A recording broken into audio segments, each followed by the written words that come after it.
السلام علیکم۔ آج جو میں سورہ آپ کی خدمت میں لے کر حاضر ہوئی ہوں، یہ قرآن پاک کی 19ویں سورہ مریم ہے۔ یہ مکی سورہ ہے، اس کی 98 آیات ہیں اور 6 رکوع ہیں۔ اس میں بیان کیا گیا ہے کہ جب حضور صلی اللہ علیہ وسلم نے قریش سے تنگ آ کر، ان کے مظالم سے تنگ آ کر مسلمانوں کو حبشہ کی طرف ہجرت کرنے کا حکم دیا، کیونکہ وہاں کا بادشاہ نجاشی بہت رحم دل تھا۔ اور اس میں ذکر کیا گیا ہے حضرت زکریا علیہ السلام کا کہ ان کی کوئی اولاد نہ تھی، اس لیے وہ اللہ سے چپکے اولاد مانگتے تھے۔ جبکہ وہ بوڑھے تھے اور ان کی بیوی بھی بوڑھی اور بانجھ تھی۔ وہ کہتے تھے کہ میں اپنے بعد اپنے رشتہ داروں سے ڈرتا ہوں کہ کہیں وہ دین سے دور نہ ہو جائیں، تو اے اللہ مجھے نیک اولاد دے دے جو کہ اسلام کو پھیلائے اور دین پر چلنے والا صالح ہو۔ اس میں بتایا گیا ہے کہ پیغمبروں کی وراثت اور دولت کبھی بھی اولاد میں تقسیم نہیں ہوتی، وہ ساری کی ساری بیت المال میں چلی جاتی ہے، صرف امتیوں کی وراثت ہے جو تقسیم ہوتی ہے۔ تو اللہ تعالیٰ نے حضرت جبرائیل علیہ السلام کے ذریعے حضرت زکریا علیہ السلام کو بشارت دی کہ ہم ایسی صفات کا بچہ عطا کریں گے، یعنی یحییٰ علیہ السلام کا تحفہ۔ یحییٰ علیہ السلام کو اللہ تعالیٰ نے 3 صفات عطا کی تھی، ان کا ذکر ہے اس سورہ میں۔ حنان یعنی رحم دل اور نرم دل تھے، زکوٰۃ اخلاص کے لحاظ سے پاکیزہ اور اخلاق حمیدہ تھے، اور تقی یعنی پرہیزگار تھے، متقی تھے۔ اور سید یعنی سردار یعنی حضور صلی اللہ علیہ وسلم نے یہ فرمایا ہے کہ وہ عورتوں سے اجتناب کرنے والے تھے، یعنی کہ شرم و حیا والے تھے۔ اور یہ دونوں صفات سورہ آل عمران میں بیان کی گئی ہیں، اور کہا گیا ہے کہ وہ والدین کے ساتھ اچھا سلوک کرنے والا ہوگا اور فرما بردار ہوگا۔ اور اللہ تعالیٰ نے کہا کہ 3 دن خاموش رہنا، پھر اللہ کی طرف سے خوشخبری ملے گی۔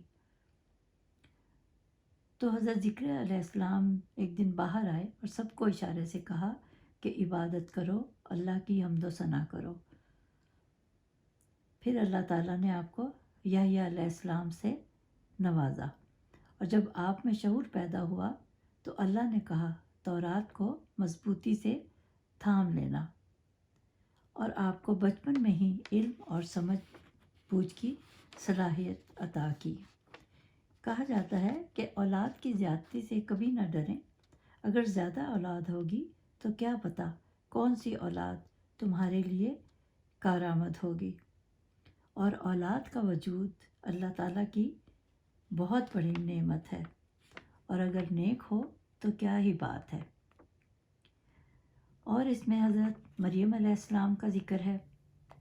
اللہ تعالیٰ نے 2 عورتوں کا بہت اعلیٰ مقام عطا فرمایا ہے، ایک تو حضرت مریم علیہ السلام اور دوسری فرعون کی زوجہ حضرت آسیہ کو، اور کہا ہے کہ پاک دامنی عورت کے لیے بہت بڑی خوبی ہے۔ قرآن میں اللہ نے بار بار حضرت مریم کی پاک دامنی بیان کی ہے، اور حضرت عائشہ رضی اللہ تعالیٰ کی۔ اللہ تعالیٰ اپنے نیک بندوں کو آزمائش میں ڈالتا ہے، اور اس سورہ میں صبر کی تلقین کی گئی ہے، اللہ کی توحید کا ذکر ہے، نماز اور قرآن کی پابندی کا حکم ہے، زکوٰۃ کا حکم دیا گیا ہے۔ رسول اسے کہتے ہیں جو شریعت لے کر آئے۔ ہر رسول نبی ہوتا ہے، مگر ہر نبی رسول نہیں ہوتا۔ اور کہا گیا ہے کہ ہر کام دائیں طرف سے یعنی دائیں ہاتھ سے شروع کریں۔ اب میں آپ کو حضرت مریم علیہ السلام کے بارے میں بتاتی ہوں، جو کہ بہت پارسا خاتون تھیں، جن کو اللہ تعالیٰ نے زمانے کی تمام عورتوں پر برتری فرمائی تھی۔ ان کے بابا کا نام حضرت عمران اور والدہ کا نام حنا تھا۔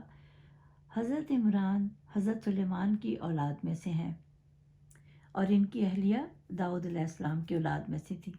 عمران بڑے عالم، عابد اور زاہد تھے، اس لیے مسجد اقصیٰ کی امامت بنی اسرائیل نے آپ کے سپرد کی ہوئی تھی۔ حنا کو کوئی اولاد نہ تھی، تو انہوں نے ایک چڑیا کو اپنے بچے سے پیار کرتے دیکھا تو دل بھر آیا، تو انہوں نے اللہ سے اولاد کی درخواست کی اور کہا کہ میں اپنے بچے کو بیت المقدس کی خدمت کے لیے وقف کر دوں گی۔ اور بنی اسرائیل میں یہ دستور تھا کہ جو بچہ وقف کر دیا جاتا تھا وہ نہ تو دنیا کے مشاغل میں حصہ لیتا تھا اور نہ ہی شادی کرتا تھا۔ لیکن ان کے ہاں لڑکا نہیں لڑکی پیدا ہوئی، اور مریم کے معنی بھی خادم کے ہیں، اور اسی لیے آپ کو مسجد اقصیٰ کی خدمت کے لیے وقف کر دیا گیا۔ حضرت مریم کی ولادت سے قبل ہی والد وفات پا گئے تھے، تو ماں نے ان کو کپڑے میں لپیٹ کر علماء کے سامنے پیش کر دیا کہ اسے اپنی کفالت میں لے لیں۔ قرآن اندازی کی گئی تو حضرت زکریا علیہ السلام کا نام نکلا، جو کہ ان کے خالو بھی تھے، اس لیے آپ کی کفالت کی ذمہ داری ان کو دی گئی۔ اور جب آپ کچھ بڑی ہوئیں تو بیت المقدس میں آپ کے لیے ایک کمرہ مختص کر دیا گیا، جہاں زکریا علیہ السلام کے علاوہ کوئی نہ جا سکتا تھا، اور حضرت مریم ہر وقت عبادت میں مشغول رہتی۔ جب بھی حضرت زکریا جاتے تو ان کے پاس ہر وقت بے موسم کے پھل نظر آتے، تو وہ پوچھتے یہ کہاں سے آئے ہیں، تو وہ فرماتی اللہ کی طرف سے۔ تو تبھی پھر زکریا علیہ السلام نے اللہ تعالیٰ سے یہ دعا مانگی کہ اللہ تو مریم کو اگر ایسے پھل دے سکتا ہے تو کیوں نہ مجھے بھی ایک بیٹا عطا فرما دیں۔ تو تب آپ کو بڑھاپے میں حضرت یحییٰ علیہ السلام کی صورت میں بیٹا ملا۔ تب ایک دن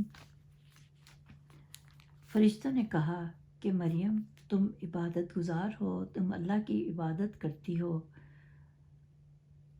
تو پھر جب جوان ہوئیں تو حضرت جبرائیل علیہ السلام تشریف لائے۔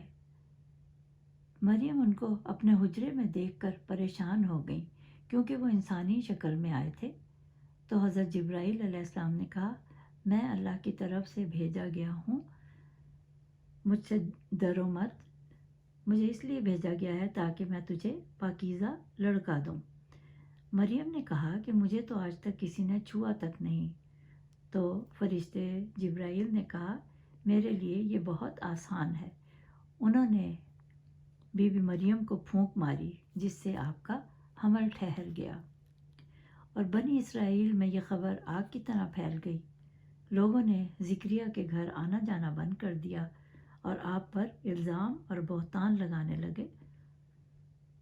تو پھر حضرت مریم بیت المقدس سے نکل گئیں اور اکیلی ایک مقام پر رہنے لگیں کہ ایک دن آپ کو درد شروع ہو گیا، تو آپ بدنامی سے پریشان تھیں، کہنے لگیں کاش میں مر گئی ہوتی۔